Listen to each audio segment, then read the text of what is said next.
On a crisp winter's morning, there's no more beautiful sight in northern India than Amritsar's Golden Temple.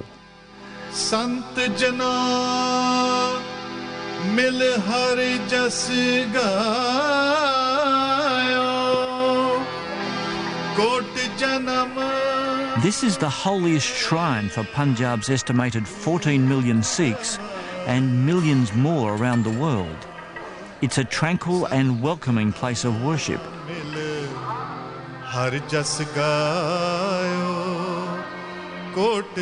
Jagbir Singh is a devout Sikh.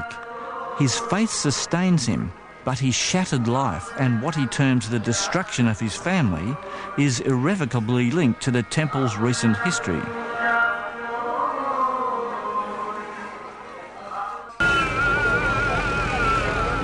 Tonight we examine the aftermath of the campaign and what happens when the world's largest democracy turns its back on the rule of law.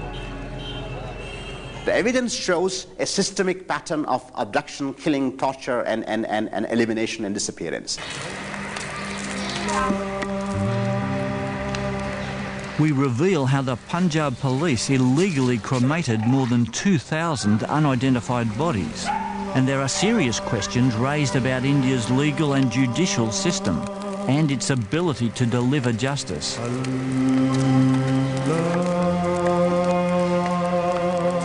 I would say that the system doesn't really function. The police don't function. They simply they act in a whimsical and arbitrary manner. The courts don't function. They also act in a whimsical and arbitrary manner. Our story begins in December 1991. It's 7 years after the war against the Sikh militants began, and 2 more people are about to disappear after being taken into police custody.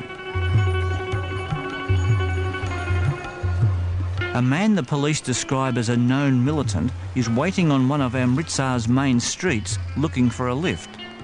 He flags down Kulwinder Singh, 35 years old and married with 3 children.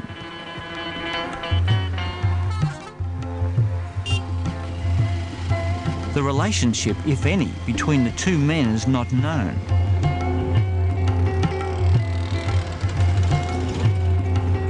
But before they've travelled far, they are stopped by police and taken here to the local Sadar police station.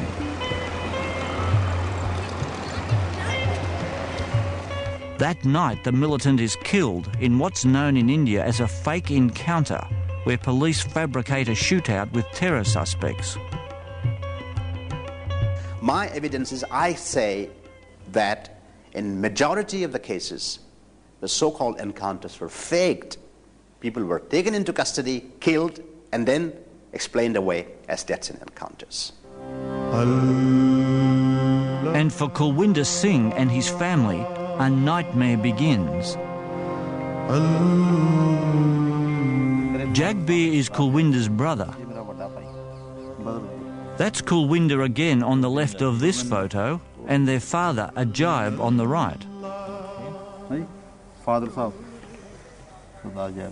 Jagbir and his father, Ajib, rushed to the police station when they heard of Kulwinder's detention and were told he'd be released after interrogation. Soon after, Kulwinder was brought here to the family house by police when they conducted a search, but was not allowed to speak.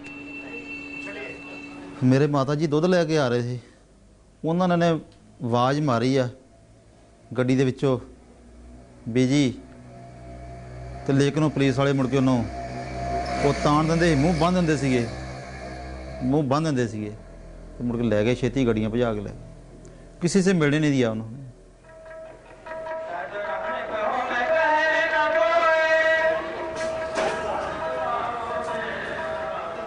Jagbir works for the Sikh administration at the Golden Temple. On this day, though, he's been seconded to work at the nearby Temple of Martyrs, taking money for offerings.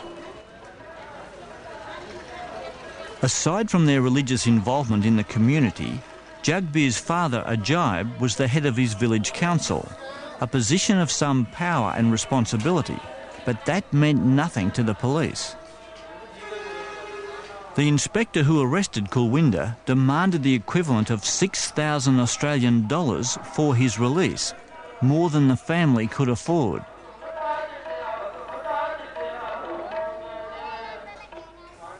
ਹਫ਼ਤਾ 10 ਦਿਨ ਲੰਘ ਗਏ ਜੀ 8 ਦਿਨ ਹਫ਼ਤਾ 8 ਦਿਨ ਲੰਘ ਗਏ 7 days ਤੇ ਉਹਨਾਂ ਨੇ 1.5 ਲੱਖ ਰੁਪਏ ਮੇ ਹਾਰੇ ਬਾਤ ਹੋਈ 1.5 ਲੱਖ ਰੁਪਏ ਮੇ 1.5 ਲੱਖ ਦੀ ਸਾਡੇ ਕੋਲ ਅਰੇਂਜਮੈਂਟ ਨਾ ਹੋ ਸਕਿਆ ਜੀ ਤਾਂ ਅਸੀਂ ਇੱਕ ਦਿਨ ਖਲੋ ਕੇ ਦੇਣਾ ਸੀ ਉਹਨੂੰ Right now, I have completed my investigations in 1,500 cases.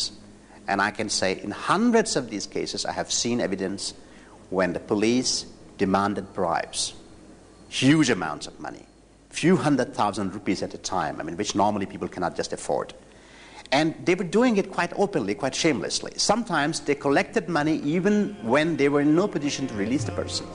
I have seen evidence when they asked for money, got the money, and the person was not released. Probably they had already killed him.